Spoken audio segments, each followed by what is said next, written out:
You're watching Local 5 News. We are Iowa. All right, so the cost of nearly everything is up, and you're feeling that hit your bank account.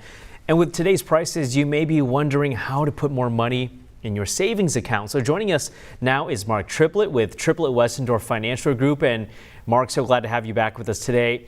You're sharing 4 habits to help build wealth for anyone who's watching right now who have questions about this.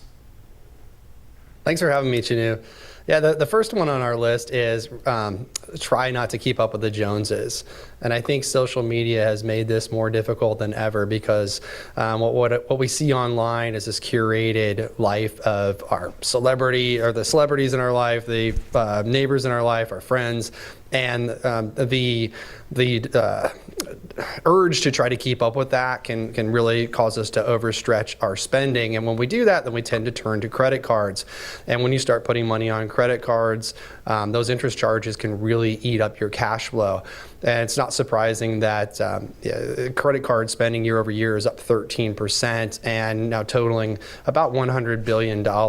And that's robbing folks of their cash flow currently, but then their future choices that they could have made with those dollars that are servicing debt. I'd also say that wealthy folks tend to start saving early and often, and they make this a consistent habit. So Chanu, it's really important to get started early, and yesterday would have been the best day to begin, but today's just as good as yesterday if you haven't. And putting away even 10 to 15% of your income, if you can, into an IRA or your 401k at work, just to get started and do that consistently over time will set you on the right path. Watching risk is another big one as well. Wealthy people tend to really understand the relationship between risk and reward, and not taking on too much risk, outweighing the reward that they expect, and investing in a diversified mix of investments. If you're investing in a very few equities investments, for example, a couple of stocks, you're taking on investment risk, not market risk. There's that too, but investment risk. If you can diversify against that by having a diverse portfolio. And we try to remind everybody that every dollar has a purpose and every dollar has a timeline. And if you can designate every specific dollar in your household for its intended purpose and timeline, you can then start to create a path or a map of where those dollars should be allocated. Money that you might need to spend in the next 12 to 24 months, probably shouldn't have that in the market, because we could go into a downturn like we're having now, and then you're forced to sell at a loss.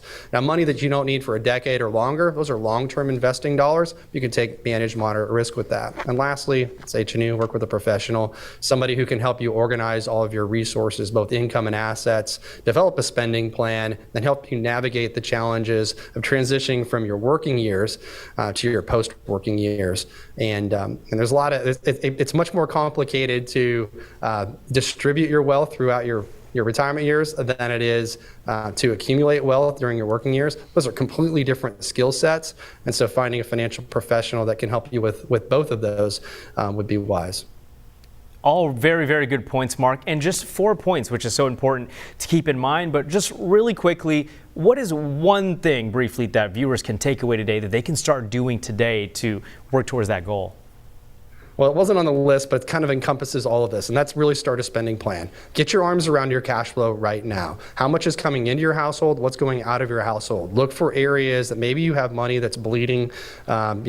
Subscription models, for example, that you impulsively bought but you're no longer using, that are costing you $15, $20, $20 a month, $15 a month, $50 a month, whatever. Create that spending plan and then find that cash flow that can be redirected to that savings account that's going to be a positive step in your financial future. All right, Mark Triplett, thank you so much for joining us today. More information at Triplett-Westendorf.com. Thank you, Mark. Thank you for having me.